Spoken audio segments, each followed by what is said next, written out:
바오로 사도의 편지글로 기도를 시작하겠습니다. 성부와 성자와 성령의 이름으로 아멘. 성숙한 사람인 우리는 모두 이러한 생각을 지닙니다.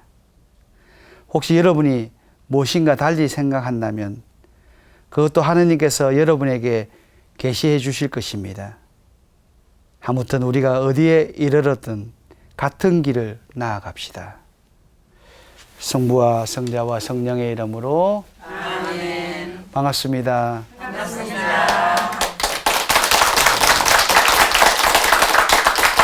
또 한 주 동안 잘 지내셨습니까? 네. 또 얼굴이 더 밝아지신 것 같아요. 네. 금방 읽었던 성경 구절은 제가 강의를 준비할 때마다 제 스스로를 채찍질하는 의미로 기억하는 말씀입니다. 교회가 신자들을 교육시키고 가르치는 이유는 우리 신앙인들이 성숙한 삶을 살아가도록 하기 위해서입니다. 그리스도라는 뿌리에서 돋아난 각양의 영성 가지들을 통해서 영양과 수분을 공급하여 교회의 잎사귀로 살아가는 신자들이 더 푸르르고 싱싱한 삶을 살아가도록 해주려는 것입니다. 마침내 교회라는 튼튼한 나무에 갖가지 풍성한 열매를 맺기를 원하는 것입니다. 사실 제가 하는 이 강의는 모두 52강의로 이렇게 예정되어 있는데 1년을 하는 겁니다. 그죠? 참 쉽지 않습니다. 이게 원래 무식하면 용감하다고. 참 이렇게 한 26강의 했을 때는 금방 지나가거든요. 이제 아직까지 절반을 못 왔어요. 오늘이 23강이니까. 그래도 제 개인적으로 이 방송이 끝날 때쯤이면 우리 모두가 바오로 사도가 말한 그런 성숙한 사람으로 거듭났으면 좋겠다는 바람을 가져봅니다. 아멘. 아멘. 아멘 또 잘 하시네. 산발적 하지 말고 좀. 성숙한 주님의 제자가 되어서 나와 또 달리 생각하는 사람도 포용할 수 있는 넉넉한 사람이 되었으면 좋겠습니다. 바오로 사도의 표현처럼 상대가 나와 다르다는 것이야말로 이 땅의 삶이 빚어내는 아름다운 밑거름의 요소라는 사실을 잊지 않으면 좋겠습니다. 이 방송을 통해서 같은 길을 걸어가는 동료애가 더 진해졌으면 좋겠습니다.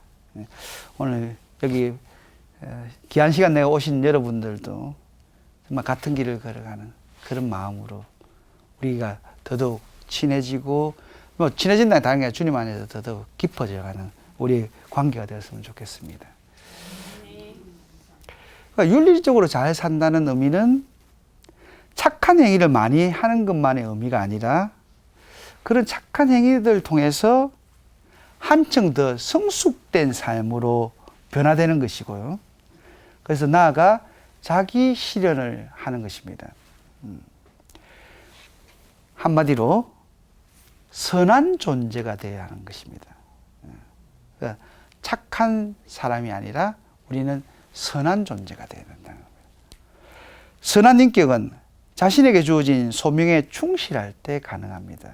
그러니까 여러분이 받은 각자의 소명이 있지 않습니까? 어머니는 어머니로서, 저는 사제는 사제로서 각자의 소명에 충실해야 되는데 또 우리 어머니들이 하면 내가 젊었을 때, 내가 조금만 더 젊었으면 이렇게 자꾸 하는데 이미 젊어질 수 없고 아이가 될 수 없으니까 지금 주어진 그 사명에 최선을 다하는 것이 정말 중요할 것 같습니다.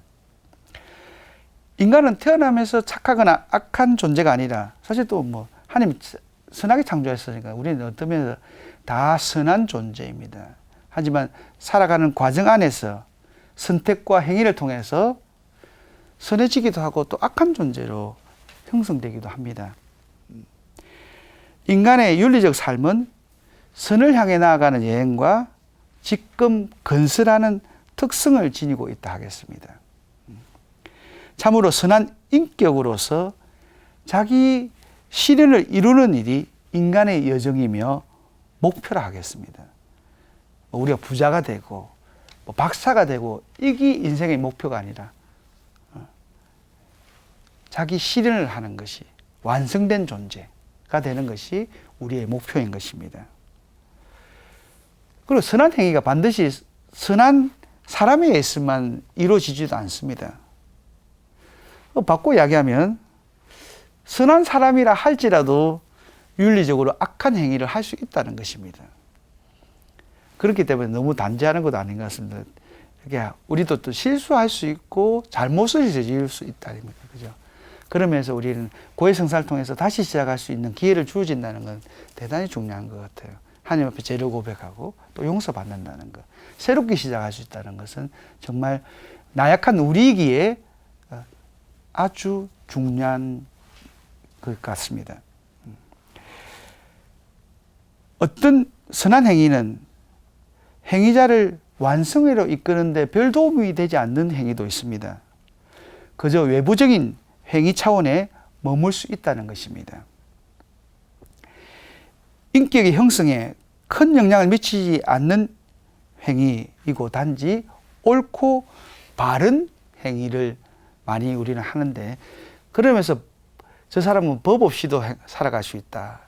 법에 맞다는 것은 우리가 단지 옳은 행위를 하는 것이지 반드시 선한 행위를 말하는 것이 아닐 수도 있습니다. 여기서 그러니까 선함과 옳음을 구별을 해야 되는데요. 윤리적으로 선하다는 것은 무엇을 의미하겠습니까? 사람을 윤리적으로 선한 인격이 되도록 해준다는 것입니다. 옳다는 것은 행위의 옳음을 말합니다. 쉽게 예를 들자면 개인주의 성향이 있는 사람이 자신의 일에 대해서는 최선을 다하고 주어진 일에 정말 충실합니다.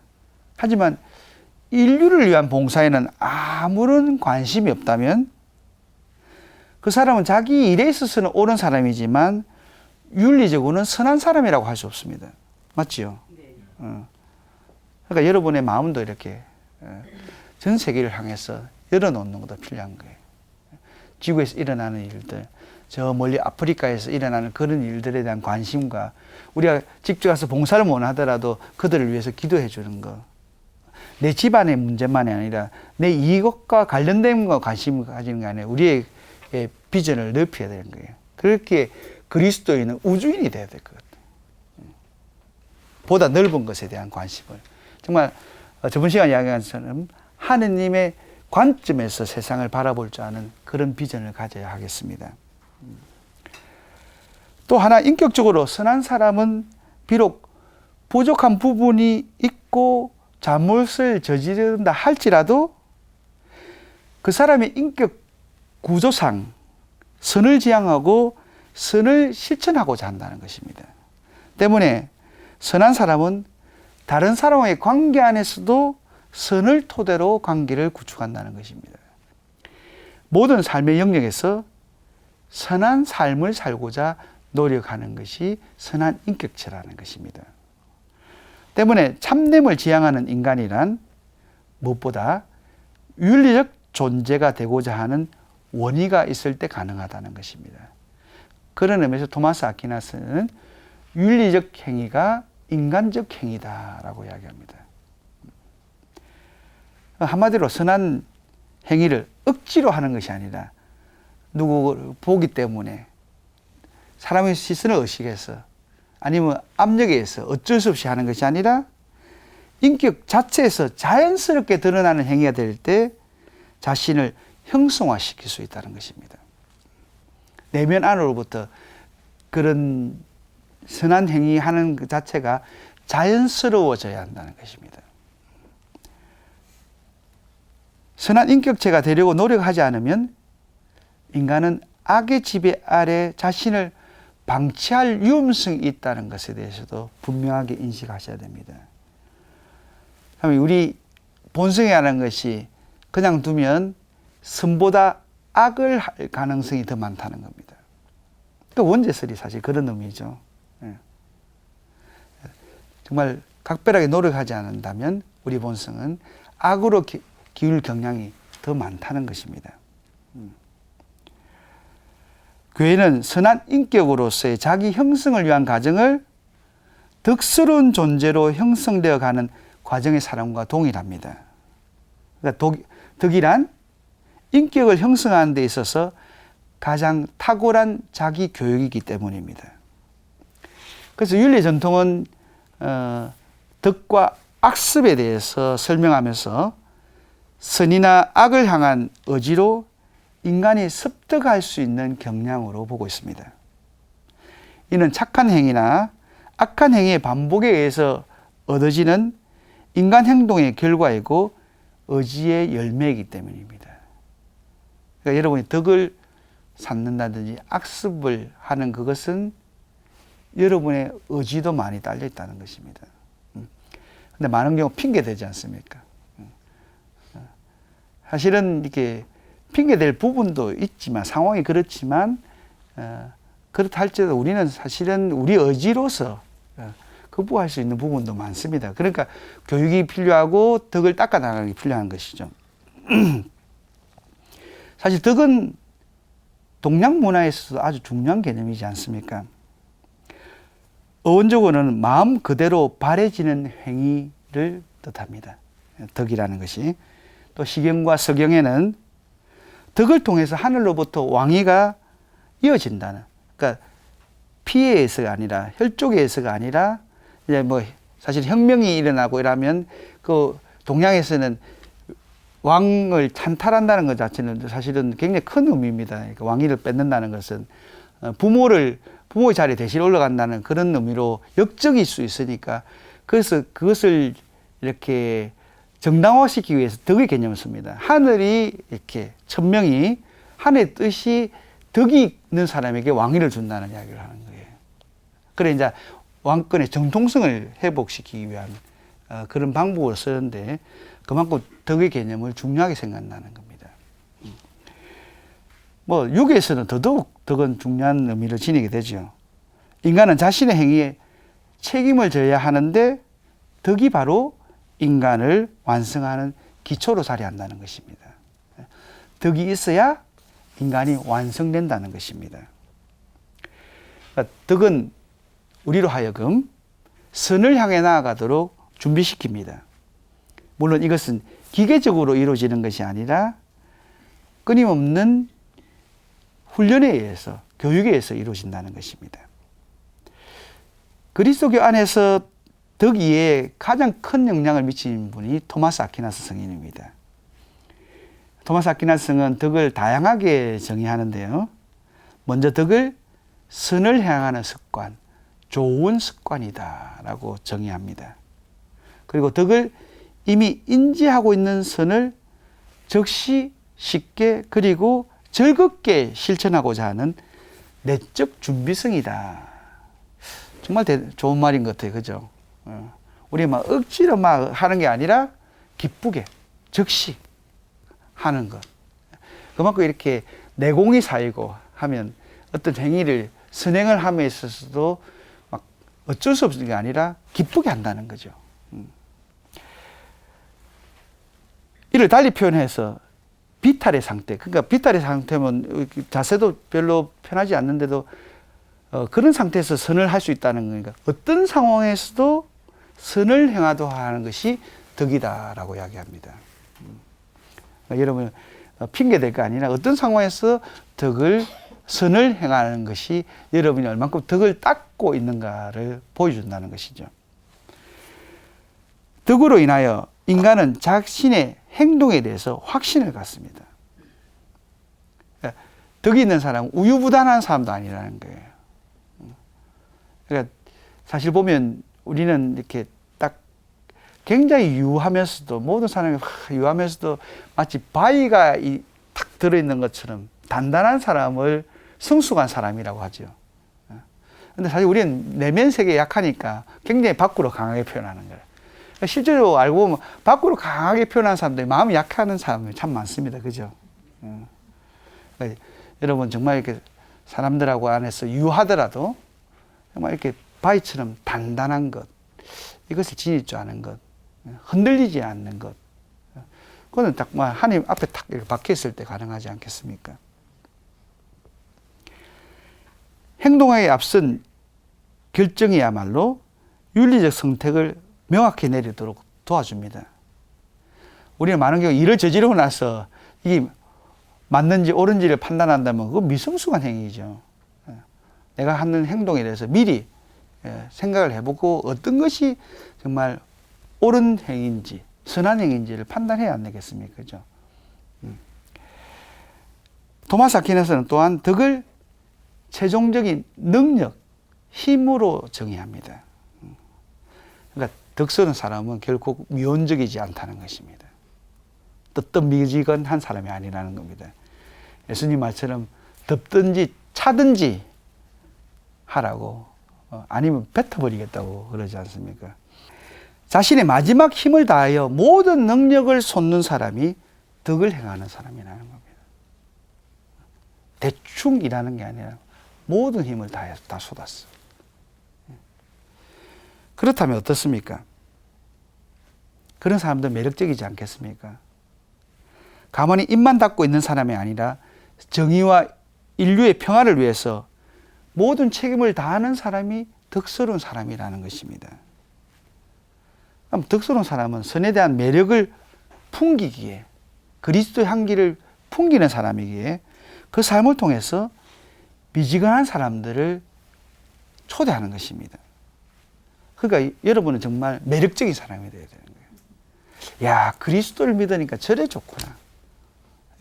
뭐 성당 다니면서 얼굴은 뭐 항상 저렇게 찡그리 다니고 꼭 내하고 한 번 붙을 것처럼 얼굴하고 있으면 안 되죠. 근데 우리 천주교 신자들 보면 얼굴이 별로 이렇게 기쁘지 못하는 것 같아요. 그죠? 아닙니까? 아이고, 그럼 다행이고요. 우리 본당 신자가 그런가 보네. 그러니까 정말 그러면서 이렇게 기쁨이 발산되는, 넘쳐나는, 그래서, 다른 사람은 매력적이다. 참, 나도 예수님 믿으니 저래 좋구나. 이것이 돼야 안 되겠습니까?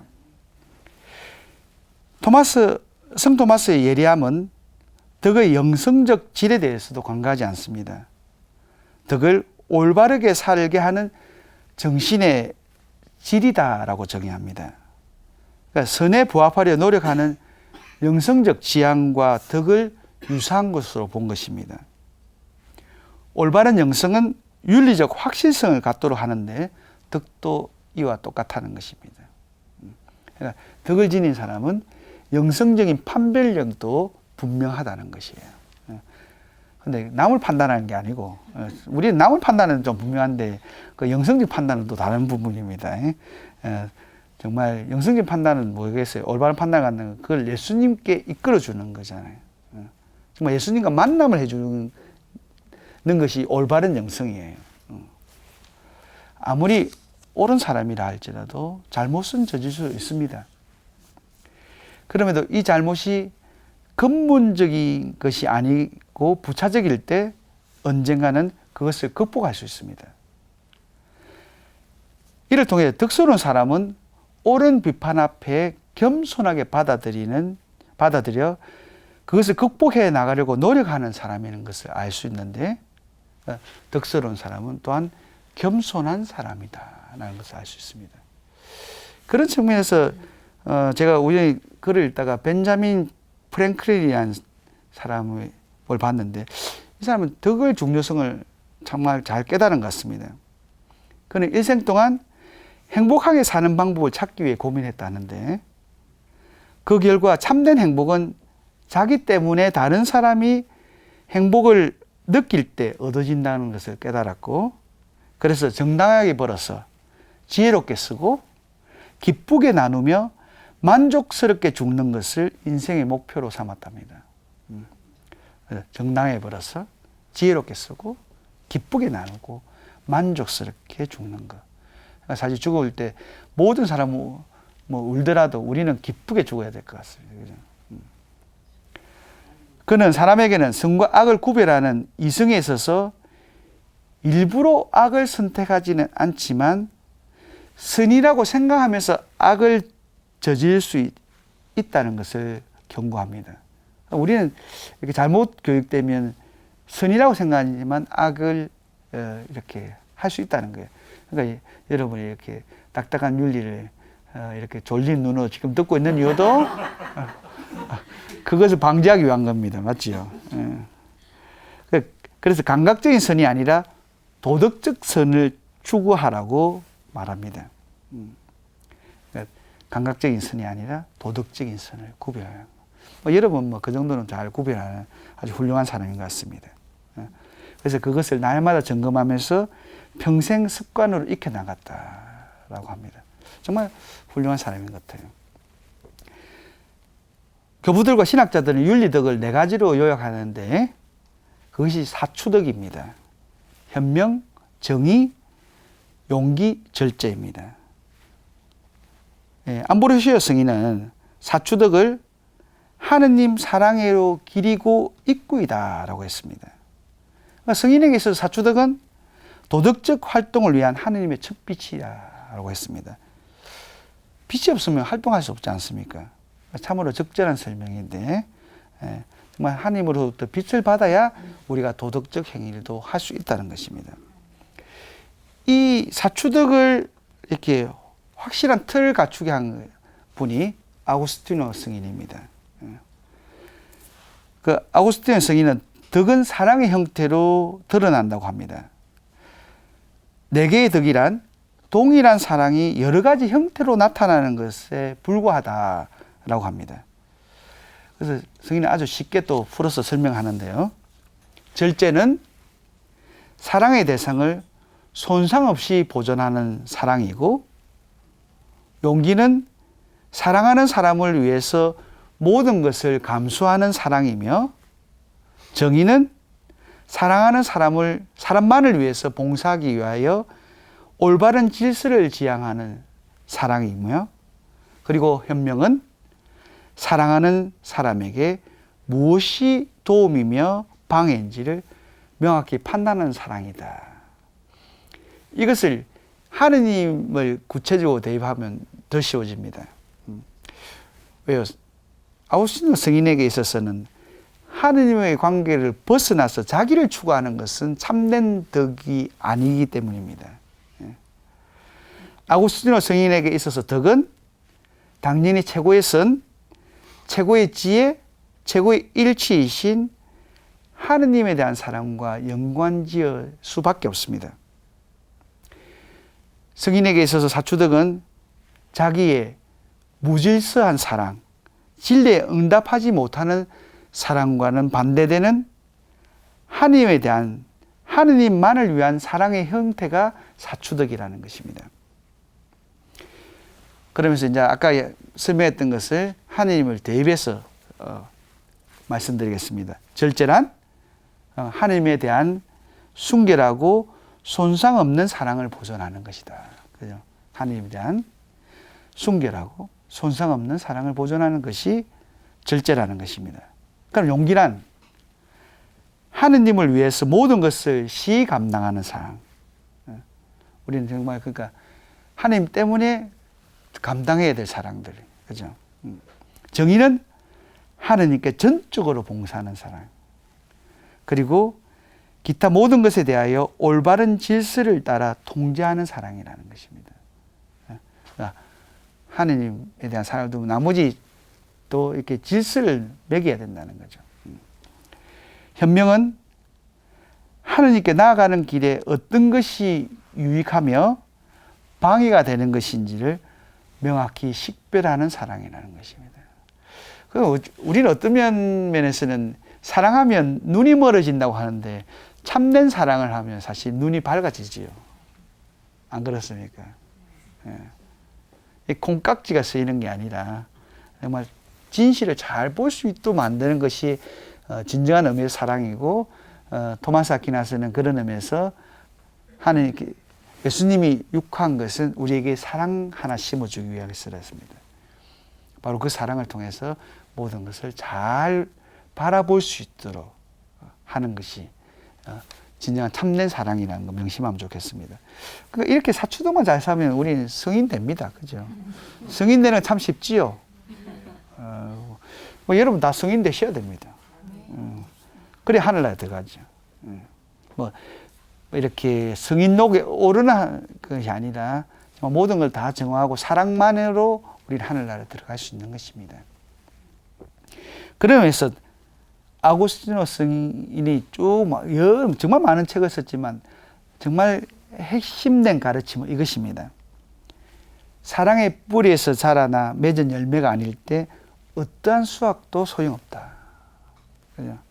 사랑의 뿌리에서 자라나지 않는. 사랑의 뿌리에서 자라는 게 사랑의 열매지 다른 게 자라겠습니까? 사과를 심었는데 배가 나지는 않지 않습니까? 우리는 사랑의 뿌리예요. 거기서부터 모든 게 나야 된다는 거죠. 근데 우리는 많은 경우 결과가 중요하다고, 열매만 중요하다 그러지만 사실은 그 뿌리와 그 과정 모든 것이 다 중요한 거 아니겠습니까? 성인은 사랑의 역동성으로 윤리의 삶을 고찰합니다. 시상의 사만에서 윤리란 사랑받아야 할 사람을 사랑하는 그 사랑 안에 녹아 존재하는 것이고 이것을 선택하는 것이 현명이다. 이에 분리되지 않는 것이 구셈이며 거짓된 매력의 유혹에 빠지지 않는 것이 절제이다. 교만하지 않는 것이 곧 정의다. 그러니까 무슨 말입니까? 하느님만을 사랑하라는 거예요. 하나님으로부터 분리되지 말라는 겁니다. 정말 우리는 우리의 삶에서 가장 유익한 것은 다른 것이 아니라 그분을 찾아 나가는 것입니다. 그분을 찾아 나가는 것은 우리의 구체적인 사랑 행위, 윤리적 가르침에 의해서 다가간다는 것입니다. 우리가 어떤 업적을 이뤘는가가 아니라 얼만큼 우리가 사랑으로 그분께 다가가는가, 그것이 더 중요하다는 것입니다. 흔히 윤리는 도덕적으로 완벽하여 빈틈이 없는 군자로 연상하는데, 하지만 이야말로 윤리의 덕을 통해서 윤리가 지향하는 것이 덕스러운 삶이라는 것을 깨닫는다면 윤리의 여유로움을 맛볼 수 있겠습니다. 그러니까 딱 이렇게 지키는 틀에 맺힌 것이 아니라 덕스러운 사람이 된다. 여러분, 덕스러운 사람이라면 이렇게 쫀쫀한 사람, 이렇게 깐깐한 사람이 연상됩니까?